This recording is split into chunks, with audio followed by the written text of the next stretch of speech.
I'm terrible at pimping my stuff, so I thought dressing like a pimp might make it a little bit easier. I have blogs where you can read stuff and see things and interact with me. My main one is postmortemstudios.wordpress.com. My writing one and sort of diary blog is over at talesofgrim.wordpress.com. Hope to see you there. Hello lovelies, today we're talking about Degenesis again, but this is the second of the core books that are sold in a slipcase, or were sold in a slipcase, which is called Catharsis, rather than Player's Guide or Games Master's Guide or something.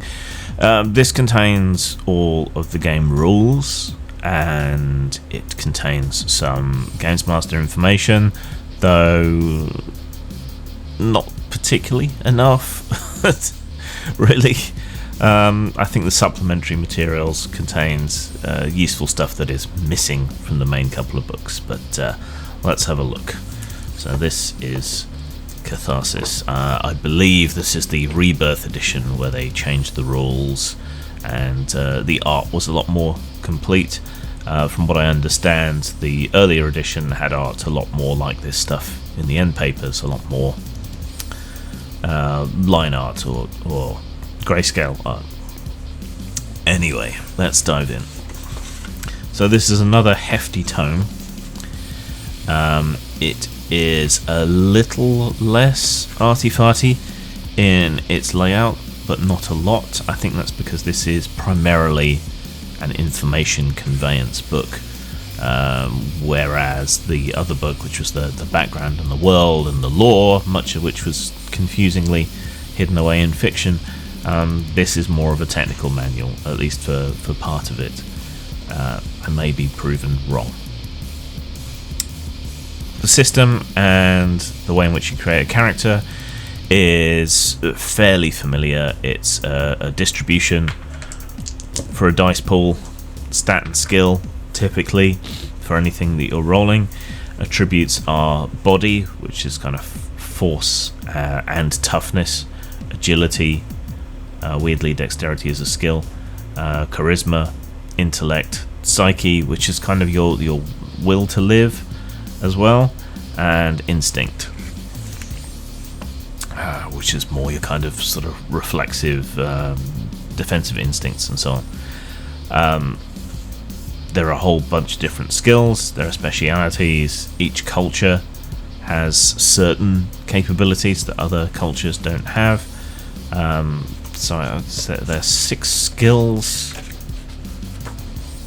6 attributes. 1, 2, 3, 4, 5, 6. Yeah, 6 skills under each attribute, which is kind of like an artificial constriction. But hey, what the hey? So for example, under body you have athletics, brawl, force, melee, stamina, toughness. Under agility we have crafting, dexterity, navigation, mobility, projectiles, and stealth. Under charisma we have arts, which is more useful than you might think, conduct, expression, leadership. Let me just move that so there's less shadow. Negotiation, seduction. Under intellect we have artifact lore, engineering, focus, legends, medicine, science. Under psyche we have cunning, deception, domination, faith, reaction, willpower. Under instinct we have empathy, orienteering, perception, primal, survival, and taming. So what you do when you want to roll for something is you take your stat plus your skill. You will typically have at least 1 die in a stat, if absolutely nothing else, and you roll those dice. Anything 4 or higher is a success. 6s are triggers, which trigger additional things that might happen, like extra damage, that sort of thing. If you roll more 1s than successes, that's a botch. All very simple and easy. Triggers can also trigger special effects from powers or special abilities that you might have. You then try to get a number of successes over a target. Typically 1 success. Yeah, that's the normal sort of catch-all and then difficulty rises as things get a lot more difficult.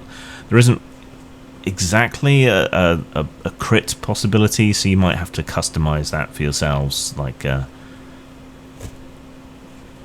maybe if triggers add additional successes on top of the success that they've got, so that you can give people at least a faint chance of succeeding when the difficulty gets really high. So you might have to kit bash something like that. The maximum dice pool you can have is 12 dice.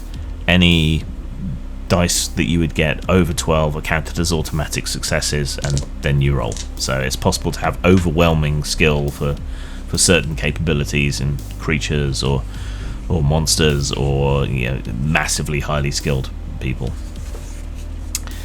In combat, damage is a set number, and then triggers can push it up, which is a little bit, I'm not sure I like that. I would probably have to kit bash that to something else myself if I wanted to do that. Damage also doesn't seem to necessarily work on successes. Like, certain bonuses will allow you to do an extra d6 damage, by which they don't mean roll a dice for a success, they just mean roll an add-on. It's a little bit odd. Character creation is reminiscent of White Wolf, where you would have a certain amount of points and you'd be limited into where you could put them and to how high you could put them by your type, your clan, and so on. In this, you have kind of overlapping, what would you call them, templates, a bit like the D6 system, but you have multiple that go together. Maybe more like Iron Kingdoms, where you pick 2 templates and put them together. Maybe a bit more like that. So your culture, your cult, and I forget what the third one is. It's probably another C. We'll get to it. So culture is where in the land that you're from, all the different areas. This wouldn't necessarily apply to some of the cults in some areas. I mean, they say common cults, but it gives you more freedom than that. But your culture affects the highest you can take some of your skills, the highest you can take some of your attributes, and then that combines with other parts. Concept, that's the other one. Concept is kind of taken from a tarot, but not necessarily. But that's the other thing that can influence your character type. And as you can see, there's a bunch there with symbols. Bit of a weird option not to create the apocalyptic tarot for this and have it in the book, but there you go. And then cult. Well, this doesn't make sense until you delve into the lore that there would be the same cults all over the world, from Africa to the far north. But when you delve into the lore, it kind of does make sense, because the sleepers that have awakened from their cryotanks and so on have been spreading memes, the cults essentially, into different areas and interpreting them differently, trying to angle society towards reconstruction. So that makes a bit more sense. Clanners aren't necessarily that well defined here, because they can be just about anything. So if you're after something more open, clanners is probably a way to go. There are also 6 backgrounds, because they seem to like keeping everything even. Allies, authority, renown, resources, secrets, network. You can't raise your rank at character creation. So within your culture and your cult, there are ranks which you can advance through play, but there's no way to raise that starting off in the game. I believe this is the Rebirth edition. Characters aren't quite so easily splatted in the Rebirth edition as they were in the first edition, but it is still quite a deadly game, especially given the combat rules and the fact that big weapons have big set amounts of damage. So it's either get out of the way or have lots of armor to stand a hope of surviving. So we go into the ranks here. Potentials are the kind of special abilities that can be triggered and that you can take to customize your character. They're kind of analogous to disciplines, I suppose, in Vampire, but not really as effective even at the higher levels. But they do add a little bit of colour, and there are common potentials that anybody can take. Experience is pretty slow. It'll take some effort and time to grind up through the experience to become super competent. This is unfortunate because it encourages a lot of min-maxing at the start. There are definitely more effective combinations of cult culture and concept than others. Hopefully you are blessed with a more role-playing oriented group who will make their choices on a different basis, because that's more fun. The potential for failure is always a lot more fun, I find. Hyper competency is boring unless you've worked for it, at least in my opinion. This is actually probably more useful as an initial primer for the world than the world book is. Honestly, I probably would have taken the character creation rules and moved them over to the world book, because this book, which players will need to reference, does have GM information which needs to be kept secret. So it would be a lot better and easier, I think, to have the character creation and the world primer in one place that you can just hand over to the players to go through, and then have the hard and fast rules and the more concrete lore in this book. But hey, they chose a different path, so it's all good. So a lot of this is a recap of what we talked about yesterday in the other book, including the artistic choices when it came to Africa that we talked about yesterday. So we can kind of take a leisurely stroll through all of this without having to say very much, because we've already covered it yesterday. Boobies. That's me demonetized. if I'm cautious. Anyway, the art, the character art, and so on is, of course, lovely, as it has been consistently through the whole thing. You can't really fault the game on presentation. Certainly not in this book. In the other one, I'd say legibility was occasionally a problem, but in this one, not so much. There's the common potentials that I was talking about, and that's something you could easily customize and add on to. So in combat, damage-wise, you have a number of flesh wounds equal to your body plus toughness times 2. Now, I'm not sure if that's body plus double your toughness or body plus toughness doubled. We'll have to figure that out, I guess. Flesh wounds is stuff you can shrug off, and trauma is the stuff that really fucks you up. That starts giving you penalties. So there's a nice differentiation between what you can shrug off and what really starts hurting you. Trauma applies dice penalties to things that you can do, so you can end up fairly crippled fairly quickly by stuff that's going on.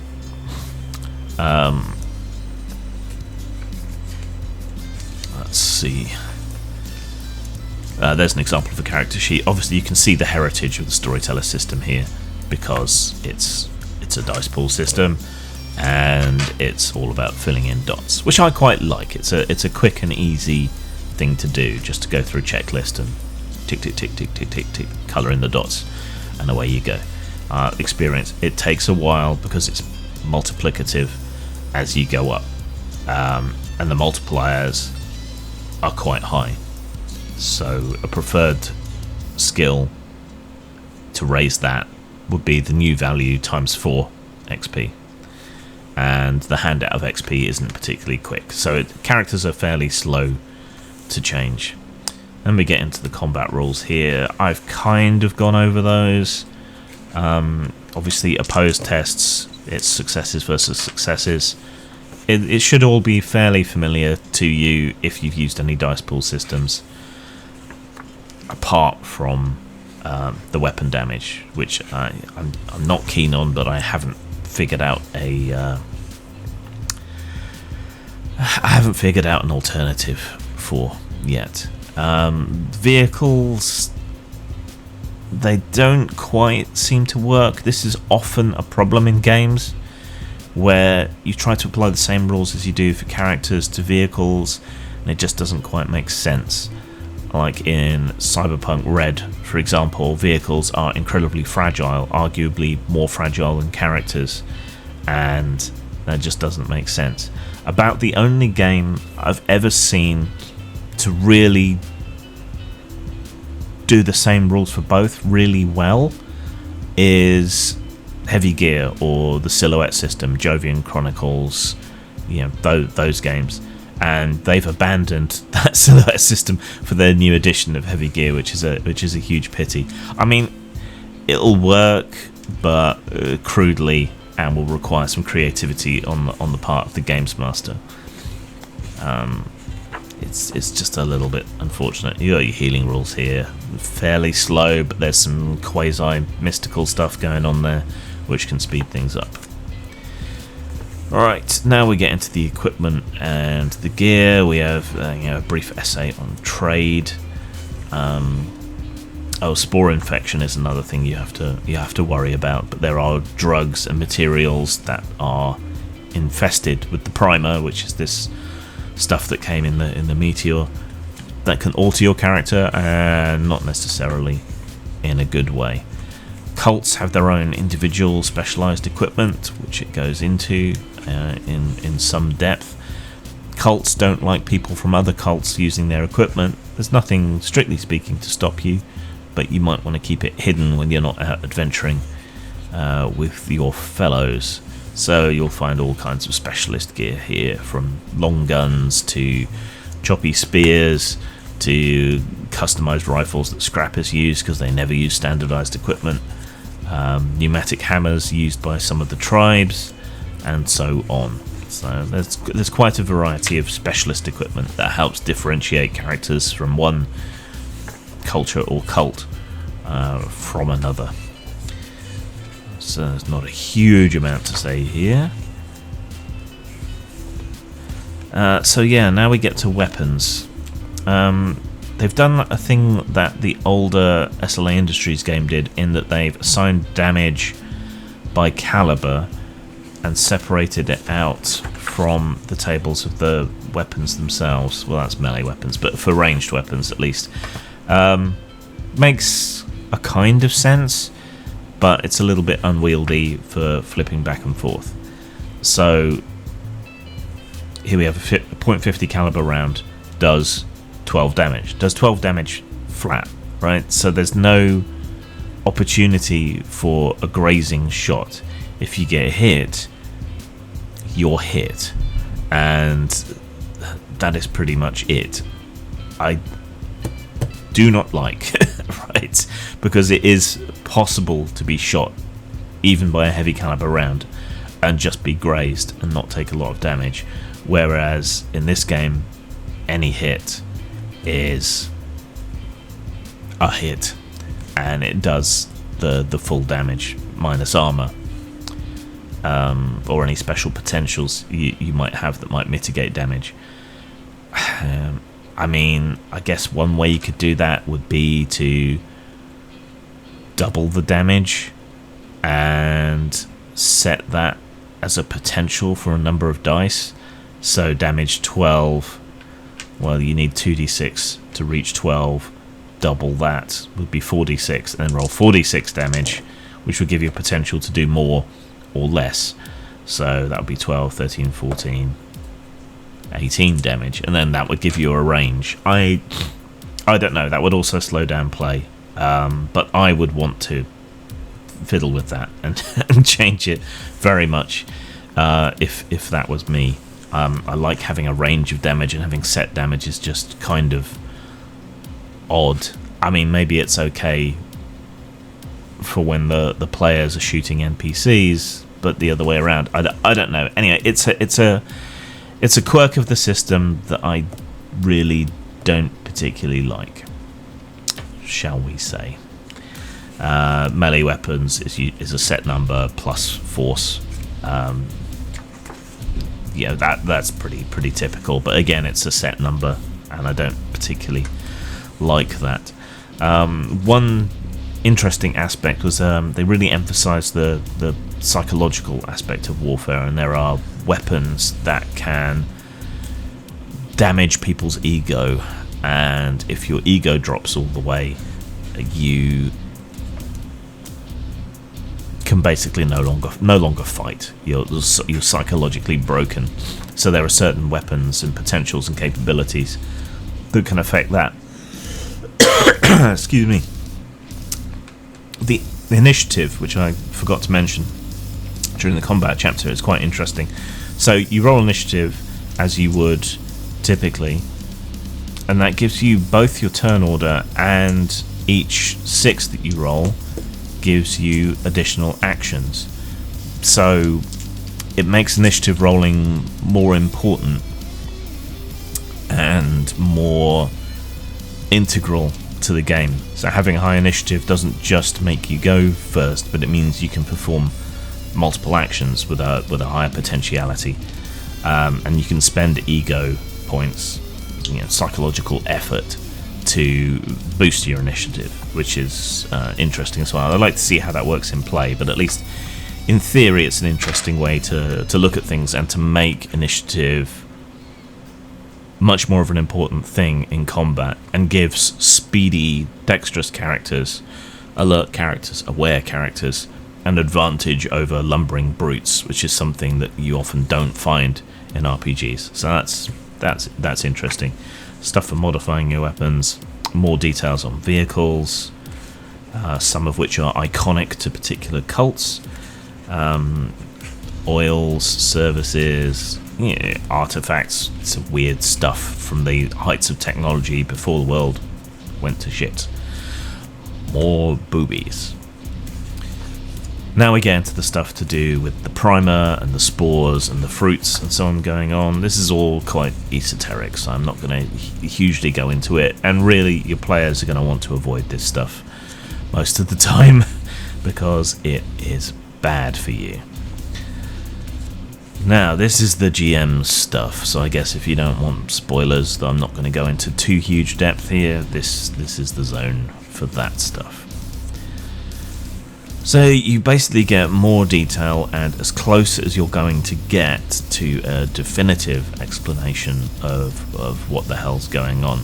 It also gives you information and more boobies and full frontal nudity on the various clans who are the primary antagonists throughout the game. Mechans are kind of like shamans for technology for the clans, which is an interesting spin, and interesting in general, I guess, to give them some sort of competitive scheme. The Enamoi, who I don't remember being mentioned in the other book, are the remnants, the survivors of crazy survivalists, and seem heavily inspired by the Amtrak Wars in a lot of ways. They would have made a good player faction, so I don't know why they weren't, but yeah, there you go.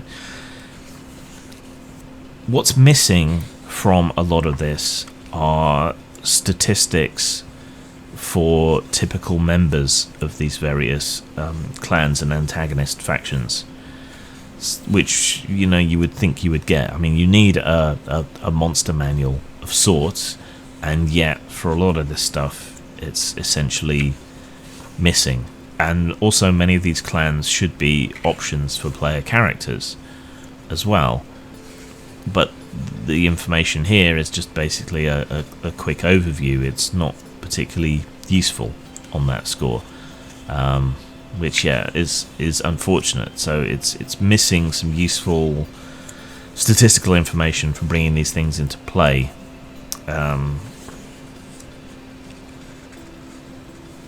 and yet there's white space left that could have been used for it. It just feels a little odd. But you do finally start getting some when we talk about animals. We've got combat stats for the animals here. Mammoths, spore beasts,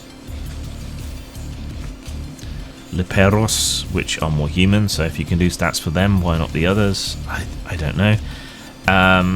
Also, some of the other things that you might find, insects and weird primer infested beasts, don't seem to have any stats when you would think they would be rather useful to have. So yeah, there's some glaring omissions which are a little disturbing, I guess. We do get a bit more detail on the robot men, who are kind of survivors from the bygone era, either still running on their old programming or having broken free of it, and these things are pretty freaking monstrous and difficult to kill. But if you want to play a sort of Terminator inspired thing, there's that. Now we have the sleepers. Now, were it me designing this game, I would have designed it very much with the idea that the sleepers would be the player characters. It would be waking up into this strange new world, kind of like the Morrow Project, I guess, and then trying to influence it and make sense of it. However, they're very much the sort of power behind the scenes, and things have gone wrong with the plan that they were supposed to have when they woke up. But they do have access to kind of dangerous and powerful future tech, even from our point of view, which does set them above the world in which they find themselves. We do have stats for them, which is nice. The Marauders are bygones from the high-tech age. They seem to be immortal, perhaps kept alive constantly by nanites. They're also hunting sleepers, probably for their nanites. But they're hugely influential, but they tend to be self-centered forces of chaos. There's a lot of named ones in the background book, but here we just get kind of unnamed variations that aren't necessarily as powerful as those named ones. So that's a little peculiar. Then we have people who have been infected in various ways by the primer and changed by it. Biokinetics, who can warp their bodies or have their bodies warped.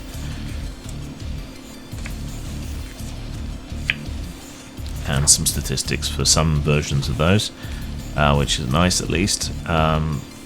Ones with the power of their voice, that is a big rubberized boner there, so yeah, that's me definitely screwed over.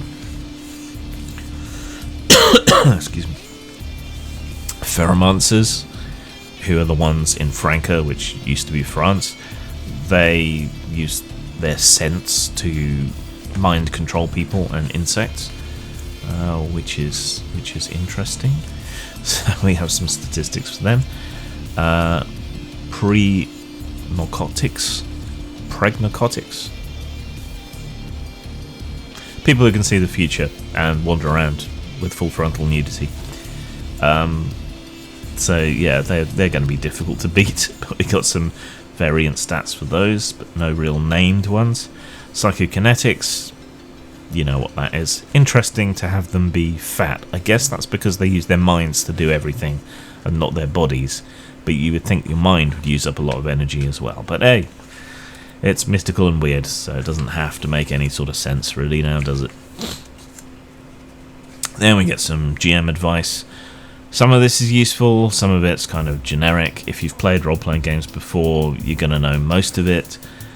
What it doesn't really do for me is give us a reason why a bunch of characters from different cultures and different cults would be working together in any way.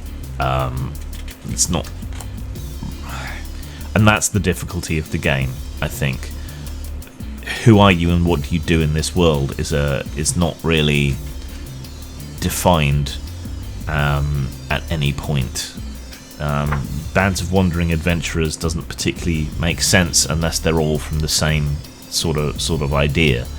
So maybe you could have a judge and his apprentice, and some hangers-on, but they would all need to be from the same culture. Or you could have a band of scrappers that go out looking for junk, but they would all have to be from the same cult.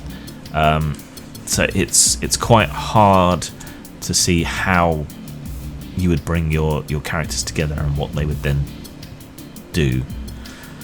Yeah, it's tricky. They also talk about types of players, which is a useful thing that more games should probably have there. Then we get some information about some of the secrets. This is presumably definitive, but it's not very many pages. That could probably do with being longer. And then we get a basic adventure, which doesn't really answer my questions on who are your characters, what are they doing here, what are they doing. So that's pretty much it. Style. This book doesn't have the drawbacks of the other book in terms of style. It maintains relative readability throughout. The art is fantastic, and it doesn't have the stylistic drawbacks of the content book. So 5 out of 5 for style. In terms of substance, there are glaring omissions. What is here is more useful and better presented and more easily presented than the background book. But regardless, I think I can only give it a 4 out of 5 for substance because there are so many glaring omissions in the book.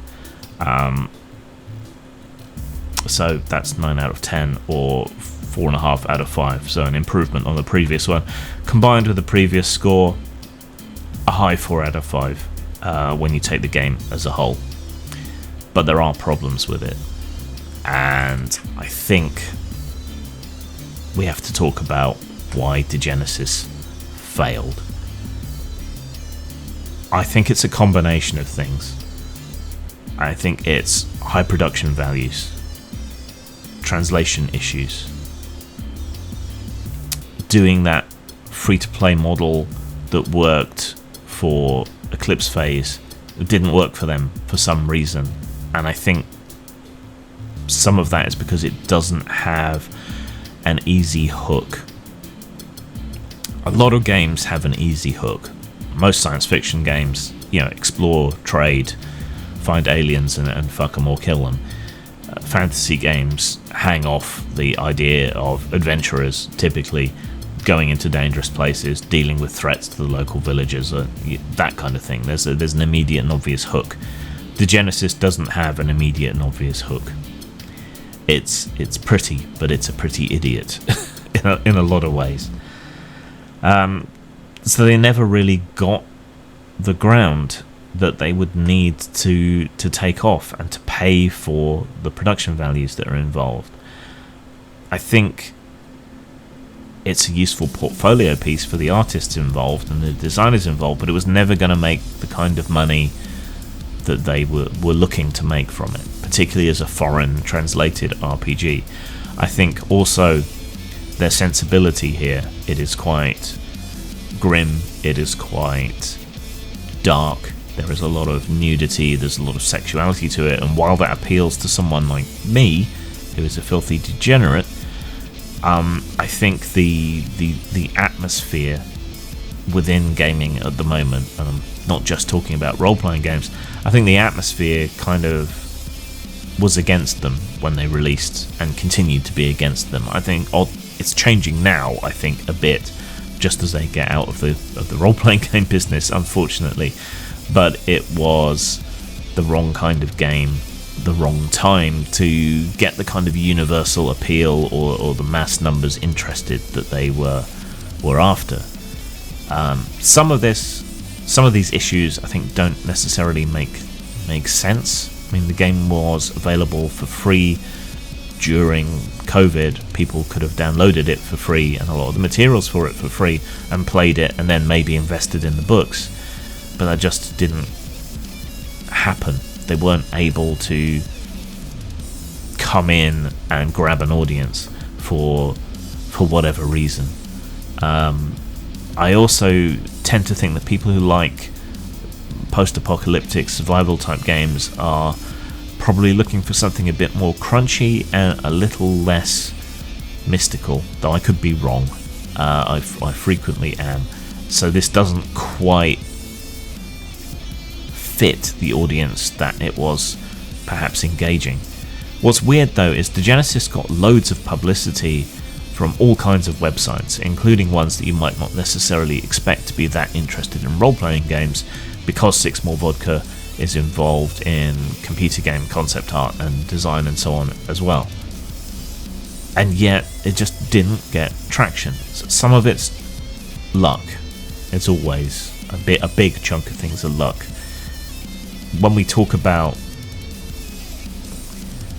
design and so on, when we talk about marketing, it's about maximizing your opportunity for luck rather than there being a single winning formula. It's a shame Degenesis is defunct. I think there is a good game here, but it's somewhere beneath the surface. I may have misspoke when I said that it's available with Creative Commons.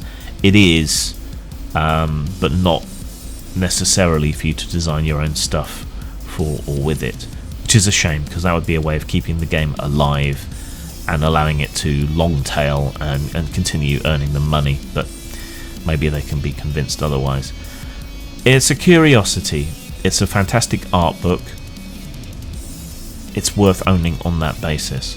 I do have supplementary material which I will begin to review soon, but for the core book, it's a good thing to own, and if they still have copies, they're available quite cheap at the moment from Six More Vodka. So if you are a completist in your RPG collection, or you're interested, I do think it's worth a bung while it's cheap. Though of course one of the other things that was against it was the expense, even if the PDFs were available for free. Anyway, there you go. Zang. On a crazy whim, I recorded the almost entire 5th edition D&D SRD as an audiobook, and you can pick that up, pay what you want on DriveThruRPG, or you can listen to it on a playlist on my YouTube channel, Postmortem Video. It's time for you boys to share my last taste of the true black meat, flesh of the giant aquatic Brazilian centipede.